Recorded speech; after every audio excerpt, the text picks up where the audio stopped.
And hope will get you goals and results, because what happens is hope isn't passive. It's not just waiting around for something better to happen. It's an active process. It's envisioning possibilities, it's setting goals, it's believing in the pathways to get there, and it's making sure the people have the necessary skills and resources to do that.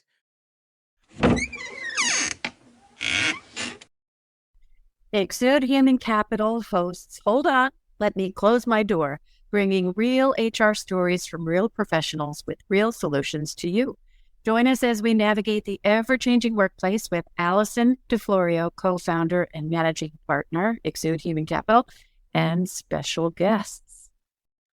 Welcome, everyone, to another episode of Hold On, Let Me Close My Door. I'm Allison DeFlorio, and I am joined today by one of my favorite people, Romaine Jones-Wise, senior consultant, facilitator extraordinaire, award-winning HR professional, and one of the most sought after keynote speakers that we have seen in some time. So, welcome, Ro. Hi, this is a great surprise. Thank you for the cheer. And you make me feel so good. Hey, I always feel good when I'm talking to you, Ro. Ro, I know that we spoke about this, but for our listeners, I wanted to share a bit about how we got to this topic today. Our topic today is hope as a leadership strategy. Mhm. And Ro spoke recently. She was a keynote speaker at the Access Conference, which is a STEM conference. Over 500 STEM professionals gathered in Philadelphia to talk about a host of things, but they invited Ro to open up their session to speak on the science of leading people, meeting the moment. And I didn't get to attend it firsthand, but I did listen to her keynote. And one of the things that she highlighted and spoke about is this concept of hope as a strategy. Given the times that we're living in and the post pandemic world and just the external factors that are impacting individuals in the workplace. So, Ro, I'm really excited for you to share with our listeners today to elaborate on hope as a leadership strategy and how you can implement that in an organization. Happy to have the conversation. Happy You to know, have the I conversation. would love for you to share a little bit with everyone about your background and how you got to this concept, if you will, just to give them some context. Sure. So I've been in the human resources arena for over 20 years with a progressive career. And I am coming up on my 4-year anniversary with Exude actually tomorrow. I know. I'm so excited. So excited. I came up with this concept. I was reading, um, it's a psychologist by the name of, oh, what is his name? Is it Snyder? That has the hope theory. And it talked about hope in terms of the neuroscience. So when I was preparing to speak at the STEM conference, I was like, I have to do something that's going to resonate with them. So hope as a neuroscience was a different way of inviting it as a leadership strategy, and I just developed it based off of, the psychologist Snyder's hope theory. Wonderful. Wonderful. So let's set a little context before we get into your concept of hope as leadership strategy. And I don't think that some of these stats are going to be new to the people listening. However, they continue to increase and I continue to find them a bit startling. When we think about burnout in the workplace, 52% of employees reported feeling burnout in the past year. The interesting piece about this is that the age range of burnout has dropped by 21 years. It's now people at average age 25 years old who are reporting feeling burnout. And Mhm. that's a bit alarming to me. Global employee engagement has had a significant double digit decline, the biggest decline we've seen in some time. And that was just that in Gallup's most recent state of the global workforce, that was reported to be a 21% decline. So that's pretty significant. The other thing we've seen is an increase in workplace mental health struggles. So 75% of employees reported experiencing some sort of low mood, largely due to external, global, and national political concerns and current events and just the negative national social discourse. So, all of that combined, and they're in our workforce, and we're asking them to produce and to be productive. And leaders have to address some of these issues and instill some sort of concept of hope, right? Yeah. So, how do you see the current workforce and that context that I just shared and things that you've seen in your work with our clients that that you believe could be potentially addressed with hope as a leadership strategy? So, as you stated, we are facing a confluence of pressures: the economic uncertainty, the rapid change, the political division, employees really trying to understand what their work really means in their lives. Like, what am I really, really willing to do in terms of livelihood? And we see it in the retention data, as you stated with Gallup, disengagement surveys, and just in the hallway conversations, people are tired, they are anxious, and they're skeptical. That's why I believe hope isn't a luxury, it's a strategic necessity. So, environments where people are feeling overwhelmed or unsure, um, I see hope as a way for leaders to cultivate that there is something worth striving for. So it's creating a competitive advantage, and it fuels kind of the perseverance and the trust and ultimately the performance that we're looking for. It's not the squishy feeling that most people will think about. It's not just the feel good side note. It's not the soft stuff. And it's not ignoring that hard things are happening, but it is literally using hope as a deliberate leadership strategy. Because here's the truth: the best leaders don't just plan for the outcomes. They inspire people to believe there's a future worth fighting for. And that's what hope is. It's seeing that there's some kind of path forward, that this is not the end all be all. There's another way to look at it. This is a way for us to reimagine. And leading with hope, or hope as a leadership strategy, is just kind of acknowledging what currently is, but also giving pathways for a different way of thinking or reimagining, if you will. I love the way you frame that. Can you talk a little bit about how it differs from maybe motivation or positivity? Sure. Motivation is often about the energy and the drive in the moment. What is motivating somebody to do something right now? Positivity is all about the attitude.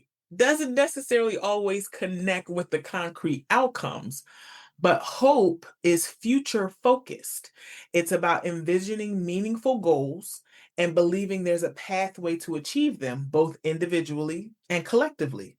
So it's kind of, it's not hope that people will think about in terms of vague optimism or shallow cheerleading. It's really being intentional that there's a goal, there's a path, and then there's a belief that you can do what is necessary to kind of achieve that. So hope ties together things by linking today's efforts with tomorrow's possibilities. I So love Yeah, like that that. makes sense to me because I'm thinking, okay, if I'm gonna be talking to a business leader tomorrow and I'm going to try to encourage them to embrace hope as a strategy, I'm just envisioning some of the faces I might see. Right. And what advice do you have to the leader who the face that I'm seeing is saying, I don't have time for hope. That's not my job to Definitely have peddle time. hope. I gotta get results. I gotta get, I gotta hit goals. And hope will get you goals and results, because what happens is hope isn't passive. It's not just waiting around for something better to happen. It's an active process. It's envisioning possibilities, it's setting goals, it's believing in the pathways to get there, and it's making sure the people have the necessary skills and resources to do that. And if they're not available, how to reimagine getting it done. So it's this intuitive, and it creates a buy-in so that people are now engaged in the vision making process. So they're aligned. You have the buy-in when they see that they're part of the strategy. So, based on your work with organizations, can you share an example of a leader or an organization that successfully used hope as a guiding strategy, whether they did it intentionally or unintentionally? Sure, absolutely. I worked with an executive director who oversees a nonprofit, and they had to navigate some very painful budget costs. But instead of hiding in her office, she kind of led out the challenge candidly. She was very transparent in her communication, but she also painted a picture of how the moment was also an opportunity to reimagine how they render services, how they invest in new models and technology, and ultimately how to serve their mission more effectively. So she invited staff into the visioning process. So she transformed the narrative from "we're shrinking" to "we're reshaping the future," still acknowledging the hardship, but the engagement scores actually rose and the turnover decreased the year following all of this. And this is hope as a strategic lever in action. She didn't negate what they were facing, but she painted it in a way that still showed a path forward. That's great. That leads me to ask a question. So, if leaders are listening on this podcast and they want to say, so what can I do to inspire hope? What are some strategy, or how do you implement that strategy? What are things they can actually do? First off, you can frame the realities alongside the possibilities. They don't have to be two standalone things. There can be challenge and opportunity simultaneously. The power of and could be another great webinar. We've done the power of and. Be Yes. honest about the challenges, but always connected to how employees or team members can navigate them and what could be on the other side of it. Invest in people's future stories. So making sure that career developing, skill building, and inviting them into the decision making process is part of the routine conversations that happen. Help employees see a path forward for themselves. Shouldn't have to always fall on the leader to figure out what your team's next step is. But you should be having this conversation so that people can see their path forward. Have the questions, what are some of the possible things you want to do in the next 2 years, 5 years, 10 years? How can we help you build up the skills to be effective in those areas where you want to thrive? My favorite is for leaders to spotlight progress, not necessarily the final outcomes, even if it's a small win. Hope thrives in momentum, regularly highlighting how far you've come, not how far you have to go, the small wins that have happened, just showing people that things are still positively happening. So we call it a glimmer of hope, that they know that it's not all bad all the time. That to me is very powerful. And I think many organizations, not not in a intentionally, but may miss the opportunity to celebrate those small Mhm. moments, those small, to your point, those glimmers of hope, waiting to say, we will be hopeful when we hit this marker. So you're kind of saying, no, don't wait for everything to be baked. No, Start watching the process and looking in the oven and celebrate the process. celebrating the rise and all of those good things. Celebrate the mixture. If we're baking a cake, we're celebrating the mixture. We're celebrating adding the ingredients. We're celebrating being able to have the components necessary to do the work that we need to do. It doesn't have to wait until the end to be this great ta-da moment. No, celebrate along the way. Makes you grateful, gives you gratitude, helps your mood. It does help your mood. And then I'm going back to what I had asked you earlier. I mean, that hope feeds into positivity. Hope can then influence. attitude on someone who maybe could go either way on any given day, being able to see the possibilities. Um, if you had to come up with three best practices, three best pieces of advice or tips for leaders who want to be intentional about implementing a strategy of hope or hope as a strategy in their organization, what would you say? I would definitely lean into the communication of reality alongside of possibilities. So the transparent communication and not trying to hide things from people, but not sugarcoating them to the point that it's not palatable, but being honest about what's happening and where the opportunity lies. I would frame problems in the context of growth. It's all in the how we say things. Instead of saying, we have to cut costs, try saying, here's how we'll innovate to emerge stronger. Same concept, but it's all in how you word it so people see that there's still some type of path forward or opportunity. Um, Lastly, I would encourage managers to start to ask future-focused questions, hope-based questions. What skills do you want to build? Where do you see yourself growing from here? And then creating a space for that conversation to thrive ongoing. It shouldn't just be kind of in the performance management annual conversation, but these should be in your check-ins. Have you checked in with somebody? Is there a skill that they're looking to hone? Is there a project they're looking to work on? Is there a path forward that you may not see for them, but they're seeing for themselves and are trying to get you on board? So just asking some of those future focused or hope based questions, I would highly recommend. I talked to you briefly about this before this podcast, but for our listeners, Ro has some tools in her toolkit for implementing this strategy. And she willingly is going to be sharing some of those questions around hope or creating hope for leaders with the publication of this broadcast. So, Ro, thank you for doing that in advance. I appreciate that. Is there anything else that we haven't talked about that you think would be helpful for leaders to know or to think about in implementing hope as a leadership strategy?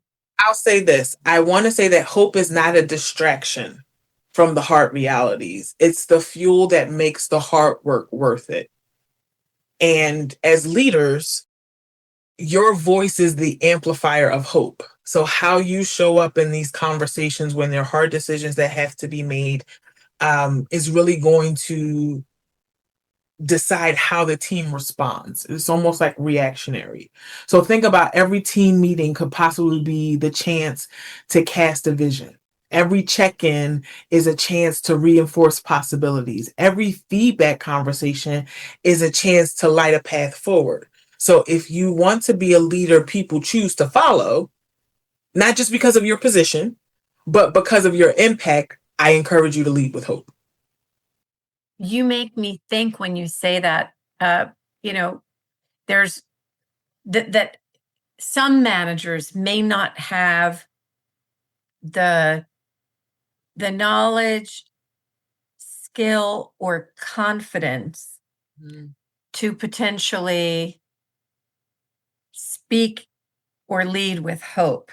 When you talk about being able to speak reality alongside of hopeful possibilities, that may not be a comfortable place for some managers who come from the school of, I don't say anything unless I have all the answers. What do you say to that? Or what do you say to leaders who know or listening and saying, I have managers that may not be able to pull this off? I would say that there's an opportunity for us to help upskill the managers with that confidence that's necessary because now we're managing multiple generations in the same workforce. The communication strategies have to change, so we can no longer hold on to everything until we have all of the answers, because we have certain generations that need constant reinforcement and reminders of what's happening and progress and things like that. So we have to make sure that leaders are equipped to manage all of the generations, all of the communication styles in a way that is still true to who they are. We're not going to ask anybody to change who they are personally. We're just going to ask them to add the possibilities alongside the realities. Because in any area of obstacle, there's always an area of opportunity. And I've learned that professionally, I've learned that personally, that there's always some way to look at it from a different perspective to see an opportunity to reimagine something, to figure out a different path forward, and to still get to the other side of whatever that obstacle is. Mhm. So they're modeling that behavior, but then also helping develop and upskill, to your point, those who may not have that confidence or experience into feeling more comfortable and confident to do that. And start with the small things.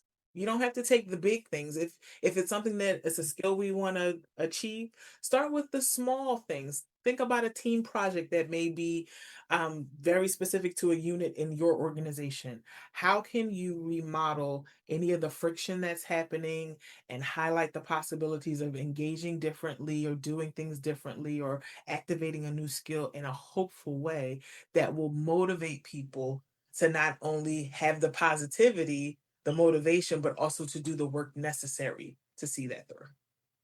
Mm, I love this whole concept. It reminds me of this quote that I read recently by Albert Einstein that says, "Learn from yesterday, live for today, hope for tomorrow. The important thing is not to stop questioning." I like that. I like that a lot. And I almost feel like hope is leading with curiosity about the future and the always asking the questions to help get over the mountain, if you will. I agree. Romaine Jones Wise, I want to thank you for being our guest on Hold On, Let Me Close My Door. Your insights are always thought provoking, and I walk away feeling better. This was a great conversation. Thank you for having me. I hope it helps someone. And to all our listeners, thank you once again for tuning in, and we hope to see you next time.